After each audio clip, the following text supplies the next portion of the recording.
இனிமேல் future PM ராகுல் காந்தி தான் அப்படின்னு கடைசி வரைக்கும் அதுதான் எங்கெங்கன்னு தலையடிச்சு சுற்ற வேண்டியது தான்.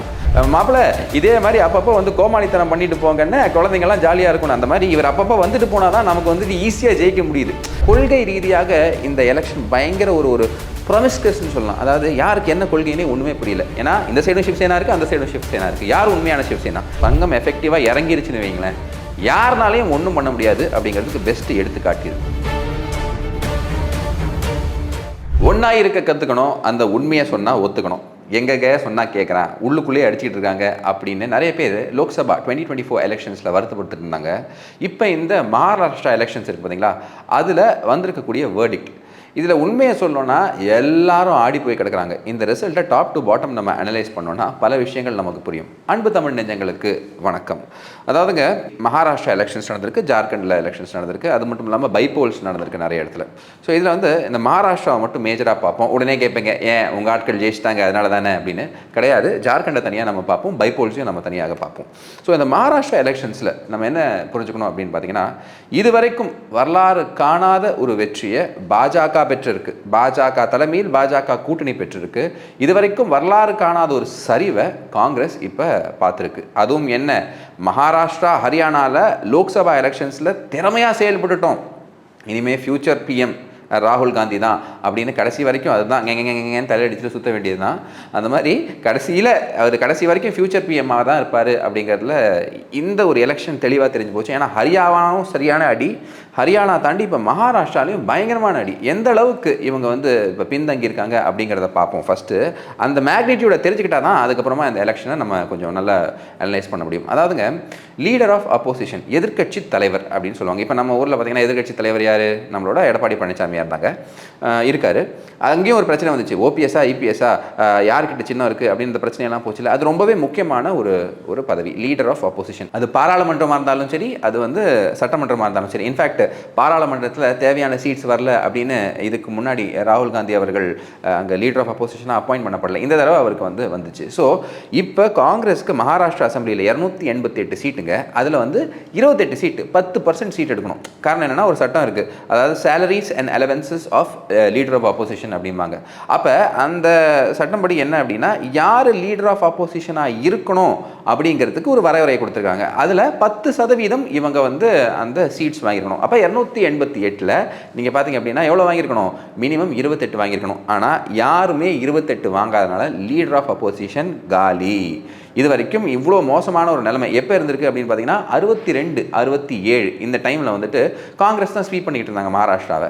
அப்போ அந்த காலகட்டத்துக்கு அப்புறமா இப்போ காங்கிரஸ் எந்த நிலைமைக்கு ஆயிடுச்சு அப்படின்னு பார்த்தீங்கன்னா, கழுதை தேஞ்சு கட்டெரும்புன்னு சொல்லுவாங்க, அந்த மாதிரி அதை விட ரொம்ப மோசமான நிலைமைக்கு போயிருக்கு. ஸோ நீங்கள் பார்த்தீங்க அப்படின்னா உத்தவ் தாக்கரே, அதுக்கப்புறமா காங்கிரஸ், அப்புறம் என்சிபி, சரத்பவார், இவங்க 3 பேர்கிட்டையுமே இந்த 28 சீட்டு தனியாக இல்லை. உத்தவ் தாக்கரே கிட்ட எவ்வளோ இருக்குது அப்படின்னு பார்த்தீங்கன்னா 21, சரத்பவார்கிட்ட 10, காங்கிரஸ்கிட்ட 16. யோசிச்சு பாருங்க, 288 தொகுதி, அங்கே 16 சீட்டு தான் இவங்க கிட்ட இருக்குது. ஸோ இவங்க யார்கிட்டையுமே இல்லை. அப்போ நீங்கள் ஒரு கேள்வி கேட்கலாம், சார் இவங்கெல்லாம் ப்ரீபோல் அலையன்ஸ், அதாவது தேர்தலுக்கு முந்தையவே ஒரு கூட்டணி ஃபார்ம் பண்ணிட்டாங்கல்ல, அப்போ இவங்க எல்லாம் ஒன்று சேர்ந்தால் 28 தாண்டும்ல, அப்படி இருக்கலாமா அப்படின்னு பார்த்தீங்கன்னா அது கிடையாதுங்க. இண்டிவிஜுவல் பார்ட்டி ரூல்ஸ் என்ன சொல்லுது அப்படின்னு பார்த்தீங்கன்னா, இண்டிவிஜுவல் பார்ட்டிக்கு 10% சீட் இருந்தால் அவன் தான் லீடர் ஆஃப் அப்போசிஷன் அப்படின்னு. அப்போ அந்த நிலைமையில கொண்டு வந்து விட்டுருக்கு. அப்போ எவ்வளோ பெரிய ஒரு அபார வெற்றி இது அப்படிங்கிறத நீங்கள் புரிஞ்சுக்கணும். அட்டி துவம்சம் பண்ணி அமுச்சு விட்டாங்க. இத்தனைக்கும் பாருங்கள், அவங்க என்ன சொல்லியிருந்தாங்கன்னா, மகாராஷ்டிரா ஃபினான்ஷியல் கேபிட்டல், புரியுதுங்களா? அதாவது பாம்பே இருக்குது, அதனால் ஃபினான்ஷியல் கேபிட்டல். இந்த இடத்துல காங்கிரஸ் திருப்பி வந்து மோடி அவர்களுக்கு சரியான பாடம் புகுட்ட போகுது அப்படின்னாங்க. ஸோ இந்த தோல்விக்கு உண்டான காரணத்தை நம்ம வேரியஸ் ஸ்டெப்ஸில் பார்ப்போம். இப்போ ஃபஸ்ட்டு இந்த ஐடியாலஜிக்கல் பேட்டில், அதாவது கொள்கை ரீதியாக இது எப்படி பண்ணப்பட்டிருக்கு அப்படின்னு நம்ம பார்ப்போம். அதாவதுங்க, இதுக்கு முன்னாடி இந்த லோக்சபா எலெக்ஷன்ஸில் பாம்பேயில் நிறைய இடத்துல தோற்றாங்க. அப்போ பாம்பேங்கிறது ஒரு ரொம்ப சின்ன இடமா இருந்தாலும் நிறைய கான்ஸ்டியூன்சிஸ் அங்கே இருக்குது. அங்கே இவங்க பர்ஃபார்மன்ஸ் சரியாக இல்லை. அதுக்கு சொல்லப்பட்ட காரணம் என்ன அப்படின்னு பார்த்தீங்கன்னா, இஸ்லாமியர்களோட ஓட்டு வந்து கன்சாலிடேட் ஆயிடுச்சு. தலித் பெருமக்கள் நிறைய பேர் வந்து ஓட்டு இங்கே கொடுக்கல. ஏன்னா கான்ஸ்டியூஷன் அண்டர் த்ரெட்டு, இந்த ரிசர்வேஷனில் வந்து பிரச்சனை பண்ணுவாங்க, அப்போ கோட்டா சிஸ்டம் அண்டர் த்ரெட்டு அப்படிங்கிற மாதிரி ஒரு நரேட்டிவ் எல்லாம் கொண்டு போய்கிட்டு இருந்தாங்க. ஸோ இதை எப்படி பிரேக் பண்ணணும் அப்படிங்கிற விஷயத்தை ரொம்ப தீவிரமாக வந்து மகாராஷ்டிராவில் வந்து யோசிச்சாங்க. ரொம்ப தீவிரமாக யோசித்து அவங்க கொண்டு வந்திருக்கக்கூடிய ஐடியாலஜிக்கலாக என்ன கொண்டு வந்திருக்காங்க அப்படின்னு பார்த்தீங்கன்னா, மோடி அவர்கள் சிம்பிளாக என்ன சொன்னார்னா, ஏக் ரஹேங்கே தோ சேஃப் ரஹேங்கே. அதனால தான் வீடியோ ஆரம்பத்தில் நான் என்ன சொன்னேன்னா, ஒன்றா இருந்தால் நாம் தப்பிச்சுக்கலாம் அப்படிங்கிற மாதிரி. அதனால் இவங்கெல்லாம் என்ன சொன்னாங்க, இங்கே பாருங்கள், நீங்கள் ஆபத்தில் இருங்க, நீங்கள் எல்லாம் வந்து பிரச்சனையில் இருக்கீங்க, இவங்க வந்தால் உங்களுக்கு பெரிய ஒரு கலவரத்தை உருவாக்குவாங்க அப்படின்னு சொல்லி அங்கே ஒரு கன்சாலிடேஷன் ட்ரை பண்ணும்போது கிடையாதுங்க, நம்ம எல்லாரும் ஒன்றாக இருக்க வேண்டும், நோ டிவைசிவ் பாலிடிக்ஸ் அப்படிங்கிற விஷயத்த இவங்க எம்ஃபசைஸ் பண்ண ஆரம்பித்தாங்க. அதாவது மோடி அவர்கள் தரப்புலேருந்து ஏக் ரஹேங்கே தோ சேஃப் ரஹேங்கே அப்படின்னு ஒரு விஷயத்தை கொண்டு வந்தாங்க. ஸோ இந்த ஏக் ரஹேங்கே தோ சேஃப் ரஹேங்கேன்னு சொன்னோன்னே காங்கிரஸில் என்ன பண்ணாங்கன்னா, சேஃப் ரஹேங்கேன்னு இந்த சேஃப் இருக்குது பார்த்தீங்களா, அந்த சேஃப் எல்லாத்தையும் கொண்டு வந்து ராகுல் காந்தி ஒரு காமெடி முயற்சி பண்ணார். அதாவதுங்க, எங்கள் கொள்கை பரப்பு செயலாளர் ராகுல் காந்தி என்ன வேணாலும் பண்ணலாம், அதை நாங்கள் என்ஜாய் பண்ணுவோம். பட் இருந்தாலும் இந்த மாதிரி நீ அப்பப்போ வந்து இந்த எஸ்ஜி சூர்யா அவர்கள் சொல்லுவார் பார்த்தீங்களா, எஸ்ஜே சூர்யா அவர்கள், மாப்பிள்ள இதே மாதிரி அப்பப்போ வந்து கோமாளித்தனம் பண்ணிட்டு போங்கன்னு குழந்தைங்கள்லாம் ஜாலியாக இருக்கணும். அந்த மாதிரி இவர் அப்பப்போ வந்துட்டு போனால் தான் நமக்கு வந்துட்டு ஈஸியாக ஜெயிக்க முடியுது. ஸோ அந்த மாதிரி இவர் சேஃப் ரேங்கன்னு ஒரு சேஃபை கொண்டு வந்து வச்சுட்டாங்க. ஓஹோ, காமெடி பண்ணுறியா, அடிக்கிற அடியில் எலக்டோரலி என்ன ஆக போகிற அப்படிங்கிறத பல பேர் பிஜேபியில் யோசிச்சிருந்தாங்க. காரணம் என்னென்னா, இது வந்து ஒரு ரொம்ப பெரிய பிளான். இவங்க ஏதோ பாஜகவோட எலக்டோரல் மிஷினரியை விளையாட்டாக நினச்சிக்கிட்டாங்க. ஸோ இந்த ஏக் ரஹேங்கே தோ சேஃப் ரஹேங்கே அது அவர் சொல்கிறார் மோடி அவர்கள். இது எப்படி வந்து ஆர்எஸ்எஸ்னால பிரதிபலிக்கப்படுதுன்னு பாருங்கள். எல்லா இடத்துலையுமே ஆர்எஸ்எஸ், அதாவதுங்க மகாராஷ்டிராவில் இந்த தடவை ஆர்எஸ்எஸோட எஃபர்ட்டு, ஆர்எஸ்எஸ் மட்டும் இல்லைங்க, அதாவது சங் பரிவார் ஆர்எஸ்எஸ், அதுக்கப்புறமா விஹெச்பி விஸ்வ ஹிந்து பரிஷத், அதுக்கப்புறமா லோக் ஜாகரன் மஞ்ச் அப்படிங்கிறவங்க, இவங்க எல்லாருமே அவங்க மெத்தடில் அங்கே போய் வந்து அவேர்னஸ் ஸ்ப்ரெட் பண்ண ஆரம்பித்தாங்க. எந்த அளவுக்கு எஃபெக்டிவாக வேலை செஞ்சாங்க அப்படின்னு பார்த்தீங்கன்னா, அதான் சங்கத்தோட பவர். நீங்கள் பார்த்துருப்பீங்க, ஒரு சைக்கிளில் ஒருத்தர் வருவார், அப்படியே அவரோட பேக் அந்த ஃபோட்டோ மட்டும் தான் போட்டிருப்பாங்க, அந்த சைக்கிளில் அவர் போகிற மாதிரி அவ்வளோ எஃபர்ட் போட்டிருப்பாங்க. ஆனால் ஃப்ரண்ட்டில் வரவே மாட்டாங்க. கிட்டத்தட்ட 60,000 மீட்டிங்ஸ், 60,000 ஆர்கனைசேஷன் வேலைகளை பார்த்துருக்காங்க. 60,000 யோசிச்சு பாருங்கள். அப்போ பில்டப் டு தி எலெக்ஷன்ஸில் பிஜேபி ஒரு எலக்டோரல் பார்ட்டியாக ஃப்ரண்ட்டில் வேலை செஞ்சாலும் பின்னாடி இருக்கக்கூடிய மிஷினரி இவ்வளோ ஸ்ட்ராங்காக இருக்கும்போது இந்த ரிசல்ட்ஸ் எல்லாம் அவ்வளோ சர்ப்ரைசிங்காக இருக்கிறதுக்கு வாய்ப்பே இல்லை. இதை நான் ஏன் சொல்கிறேன்னா, 3/4 மெஜாரிட்டி கான்ஸ்டியூஷனல் அமெண்ட்மெண்ட்டுக்கே நிறைய இடத்துல 2/3 மெஜாரிட்டி தான் கிடைக்கும். அதாவது 66.6%. இங்கே வந்து 3/4 மெஜாரிட்டி 75% இவங்க அடிச்சிருக்காங்க. ஸோ இதற்கு மேஜரான காரணம் என்னென்னா, அதாவது இந்த சங்க பரிவாரோட வேலை. அதில் நிறைய இடத்துல நீங்கள் பார்த்துருப்பீங்க, நம்ம மோகன்ஜி பாகவத் அவர்கள் ஆர்எஸ்எஸோட சர்சங்க சாலக் அப்படின்னு சொல்லுவோம், ஆர்எஸ்எஸோட ஹெட். அவர் பேசும்போது என்னென்னா, டிவிஷன்ஸே இருக்கக்கூடாது, அவன் சொல்லுவான் இவன் சொல்லுவான், கேஸ்ட்டு க்ரீடு அது இதுன்னு சொல்லுவான், அதெல்லாம் இருக்கவே கூடாது அப்படின்னு அவர் எம்ஃபசைஸ் பண்ணுறாரு. அதே மாதிரி ஹோசபெல்லேஜி அவருமே என்ன சொல்கிறார் அப்படின்னு பார்த்தீங்கன்னா, மோடி அவர்கள் சொன்னார் பார்த்தீங்களா, ஏக் ரஹேங்கே தோ சேஃப் ரஹேங்கே, அந்த விஷயத்தை அவருமே சொல்கிறார். அப்புறம் யூபியிலேருந்து பிரச்சாரம் எப்படி வருதுங்க, பட்டேங்கே தோ கட்டேங்கே, அதாவது நாம் பிரிஞ்சோன்னா வெட்டப்படுவோம், அதாவது வெட்டி துண்டு துண்டாக பிரிக்கப்படுவோம் அப்படிங்கிற விஷயத்தை நாம் யூபி சிஎம் திரு யோகி ஆதித்யநாத் அவர்கள் சொல்கிறார். ஸோ இது எல்லாமே எதை காட்டுது அப்படின்னு பார்த்தீங்கன்னா, ஒரு யூனிஃபிகேஷன் ஃபேக்டர், எல்லாத்தையும் ஒன்று சேர்க்கக்கூடிய ஒரு சக்தியாக இது திகழுது. அப்போ இந்த லோக்சபா எலெக்ஷனில் எதனால் தோல்வி அடைஞ்சது, அவங்க என்ன சொன்னாங்க, இந்த ரிசர்வேஷனை எடுத்துருவாங்க, அப்புறமா வந்து இந்த கோட்டாவை ஒழிச்சிருவாங்க அப்படின்னு சொல்லி பல ஒரு டவுட்ஸை கொண்டு வந்தாங்க. இந்த இடத்துல சில ஸ்ட்ராட்டஜிக்காக சில விஷயம் பிஜேபிக்கு ப்ளே ஆயிருக்கு. என்னென்னா, சுப்ரீம் கோர்ட்டோட ஜட்மெண்ட், அதாவது எஸ்சி கோட்டாவில் உள் ஒதுக்கீடு இருக்கலாம் அப்படிங்கிற விஷயத்தை அவங்க ஓகே பண்ணிட்டாங்க. அப்போ என்ன ஆயிடுச்சு அப்படின்னு பார்த்தீங்கன்னா, அந்த நம்ம எஸ்சி மக்கள் அவங்களுக்குள்ள ஒரு ஸ்பிரிண்ட் வந்துச்சு. நிறைய பேர் ஓகே இது வேணுமே அப்படின்னு யோசிக்கிறாங்க, நிறைய பேர் இது வேண்டாமே அப்படின்னு யோசிக்கும் கூட அங்கேயுமே வந்து ஒரு ஸ்பிரிட் நடக்குது. அது மட்டும் இல்லாமல் ஓபிசி மக்கள் பெருவாரியாக இங்கே வந்து பிஜேபிக்கு ஓட்டு போடுறாங்க. அதே மாதிரி முஸ்லீம் மக்களை தாண்டி மற்ற இருக்கக்கூடிய எல்லா இடத்துலையுமே இங்கே ஒரு ஹெவி சப்போர்ட் வந்து பிஜேபிக்கு மகாராஷ்டிராவில் நம்மளால் பார்க்க முடியுது. அது நான் எப்படி சொல்கிறேன் அப்படின்னு பார்த்தீங்கன்னா, உங்களுக்கு நம்பர்ஸில் நான் உங்களுக்கு ஒவ்வொன்றா எக்ஸ்பிளைன் பண்ணுறேன். இஸ்லாமிய மக்கள் மத்தியில் இப்போ என்ன ஆயிடுச்சு அப்படின்னு பார்த்தீங்கன்னா, இது ஏன் இங்கே ஒரு கன்சாலிடேஷனாக இருக்குது அப்படிங்க நீங்கள் புரிஞ்சுக்கணும். இப்போ மட்டோஸ்ரீங்கிறது யார், நம்ம உத்தவ் தாக்கரே இருக்கார் பார்த்தீங்களா, அதுக்கு முன்னாடி பால் தாக்கரே இருந்த வீடு, அந்த வீட்டுக்கு முன்னாடி இஸ்லாமிய அமைப்புகள் போய் ப்ரொடெஸ்ட் பண்ணுறாங்க, வக்ஃப் பில்லை நீங்கள் எதிர்க்கணும் அப்படின்னு சொல்லிட்டு. பால் தாக்கரே அவர்கள் எப்படி எந்த காலத்துலையும், நான் இருக்கிற வரைக்கும் எந்த காலத்துலையும் காங்கிரஸ் கூட கூட்டணி கிடையாதுன்னு சொன்ன பால் தாக்கரே அவர்கள், அவங்க மகன் உத்தவ் தாக்கரே அவர்கள், உத்தவ் தாக்கரே ஃபேக்ஷன் சிவசேனா காங்கிரஸ் கூட போயிருக்குல்ல. அப்போ மக்கள் இது எல்லாத்தையுமே பார்க்குறாங்க. கொள்கை ரீதியாக இந்த எலெக்ஷன் பயங்கர ஒரு ப்ரொமிஸ்கஸ்ன்னு சொல்லலாம். அதாவது யாருக்கு என்ன கொள்கைன்னே ஒன்றுமே புரியல. ஏன்னா இந்த சைடும் சிவசேனா இருக்குது, அந்த சைடும் சிவசேனா இருக்குது. யார் உண்மையான சிவசேனா? இந்த சைடும் என்சிபி இருக்குது, அந்த சைடும் என்சிபி இருக்குது. யார் உண்மையான என்சிபி? சரத் பவாரா இல்லை அஜித் பவாரா? அப்படிங்கிற விஷயம் எல்லாம் பார்க்கும்போது இந்த தடவை ஷிண்டே தான் சிவசேனா, ஷிண்டேயோட ஆதரவாளர்கள் தான் சிவசேனா. அதே மாதிரி அஜித் பவார் அவர்களுக்கு தான் ஆதரவு இருக்குது, இங்கே தேவேந்திர ஃபட்னவிஸ் அவர்களுக்கு பயங்கரமான ஆதரவு இருக்குது அப்படிங்கிற விஷயம்லாம் புரிஞ்சிருக்கு. ஸோ இங்கே சங்கத்தோட வேலையை நம்ம கொஞ்சம் நல்லா புரிஞ்சுக்கணும். ஸோ சங்கம் எஃபெக்டிவாக இறங்கிருச்சுன்னு வைங்களேன், யாருனாலையும் ஒன்றும் பண்ண முடியாது அப்படிங்கிறதுக்கு பெஸ்ட்டு எடுத்துக்காட்டியது. அடுத்தது நீங்கள் பார்த்தீங்கன்னா இவங்க எந்த அளவுக்கு பிண்டலப்பட்டிருக்காங்க அப்படின்னா, நானா பட்டோலே அப்படிங்கிறவர். யார் இந்த நானா பட்டோலே அப்படின்னா, அவர் தான் வந்து மகாராஷ்டிராவோட காங்கிரஸ் தலைவர். இப்போ நம்ம ஊரில் எப்படி செல்வப்பிரந்தைய அண்ணன் இருக்காரோ அந்த மாதிரி அவர் அங்கே.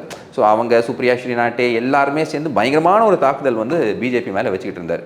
ஆனால் இவருக்கே நிலைமை என்ன ஆயிடுச்சு அப்படின்னு பார்த்தீங்கன்னா 208 ஓட்டில் தான் ஜெயிக்கிறாரு.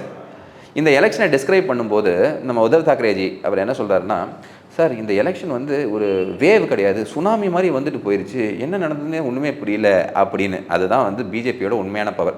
அவங்க இறங்கி எலக்டோரல் மெஷினரியை அவங்க ஒழுங்காக ஃபோக்கஸ் பண்ணி எந்த டிவிஷன்ஸும் எந்த டிக்கெட் கொடுக்குறதுல பிரச்சனையும் இல்லாமல் கிரவுண்டை கேட்டு சங்கத்தை கேட்டு இப்போ சங்க பரிவார்களோட சேர்ந்து வேலை செஞ்சாங்கன்னா it is game over.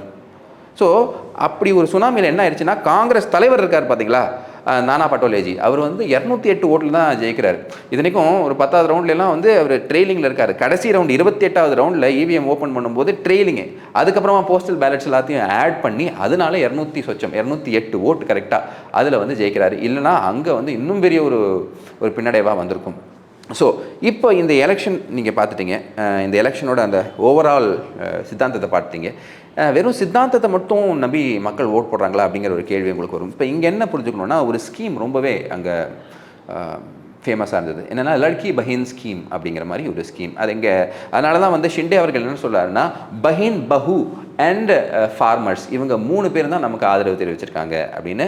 Bahin Phagu அப்படின்னா எல்லாமே பெண்கள், அதுக்கப்புறமா வந்து விவசாயிகள், இவங்க 2 பேருமே நமக்கு பயங்கரமாக ஆதரவு தெரிவிச்சிருக்காங்க. உங்களுக்கு எல்லாருக்கும் தெரியும் பிஎம் கிசான் யோஜனா. மகாராஷ்டிராவில் விதர்பா அண்ட் மராத்வாடா இந்த ரீஜன் வந்து பார்த்தீங்க அப்படின்னா இந்த கோஸ்டல் ஏரியாவிலேருந்து தள்ளி உள்ளே இருக்கும். அப்போ வந்துட்டு அது என்னென்னா leeward side of the Western God's.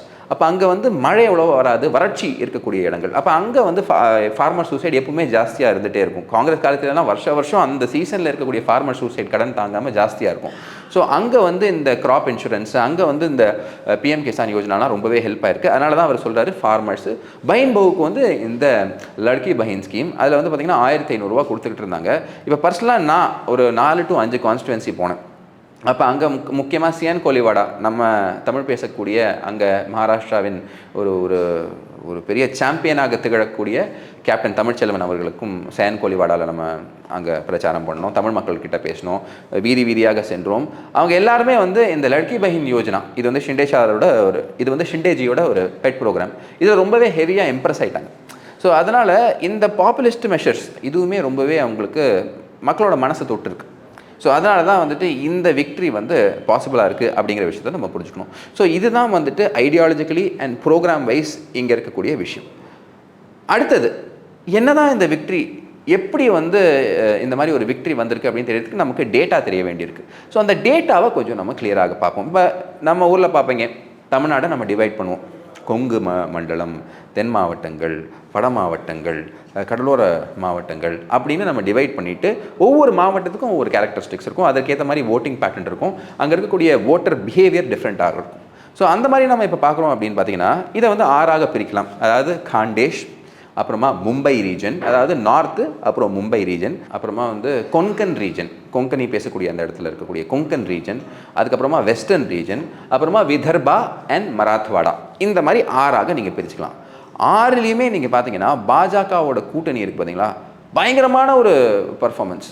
என்னடா இந்த மாதிரி பர்ஃபார்மன்ஸ்லாம் பண்ணியிருக்கீங்க அப்படின்னு பார்த்தீங்கன்னா மும்பையில் மட்டும்தான் அவங்க போன எலெக்ஷனை விட கொஞ்சம் கம்மியாக வாங்கியிருக்காங்க. அதாவது மும்பையில் இதுக்கு முன்னாடி 47 வாங்கியிருந்தாங்க, இப்போ 41 சீட்டு வாங்கியிருக்காங்க. மற்ற எல்லா இடத்துலையும் பார்த்தீங்கன்னா பயங்கரமான ரேஸு.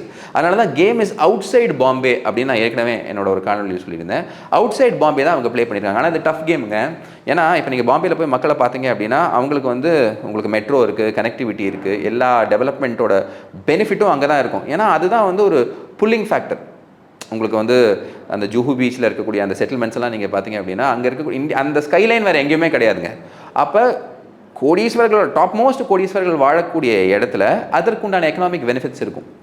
ஸோ மும்பை மக்கள் ஹாப்பியாக இருக்காங்க. ஆனால் அதுக்கு வெளியே இருக்கவங்க எல்லாமே மும்பைக்கு போதே எனக்கு வரலையே அப்படிங்கிற ஒரு ஆதங்கம் இருக்கும். ஆனால் அங்கே இன்ஃப்ராஸ்ட்ரக்சர் டெவலப்மெண்ட் நடந்திருக்கு, அங்கே வந்துட்டு வெல்ஃபேர் ஸ்கீம்ஸ் போய் சேர்ந்துருக்கு, அங்கே வந்து பார்த்திங்க அப்படின்னா லோக்கல் மக்களோட ஒரு கனெக்ட் இருந்திருக்கு. இப்போ நீங்கள் நார்த், நான் உங்களுக்கு சொன்னேன் பாம்பேயில் வந்து 47லேருந்து 41 ஆகிட்டாங்க. இப்போ நார்த்தில் நீங்கள் பார்த்தீங்க அப்படின்னா 22லேருந்து 43, என்ன குவாண்டம் ஜம்ப் பாருங்க. ஆனால் இவங்க, அதாவது இந்த காங்கிரஸ் கூட்டணி என்ன இருக்குன்னா 20லேருந்து அவங்க 3 சீட்டுக்கு போயிருக்காங்க. விதர்பாவில் 62 சீட் இருக்குது, பெரிய ரீஜன். அங்கே 33லேருந்து 49 போயிருக்காங்க காங்கிரஸ் கூட்டணி. அவங்க 22லேருந்து 13க்கு வந்திருக்காங்க. அதே மாதிரி மராத்வாடாவில் 46 சீட்டு, அங்கே 28லேருந்து 41, எல்லா இடத்துலையுமே இன்க்ரீஸ் பாருங்கள். ஆனால் காங்கிரஸ் 16லேருந்து 5க்கு போயிருக்கு. ஸோ எல்லா ஏரியாலையுமே நீங்கள் பார்த்தீங்க அப்படின்னா பெரிய ஒரு சரிவு வந்திருக்கு.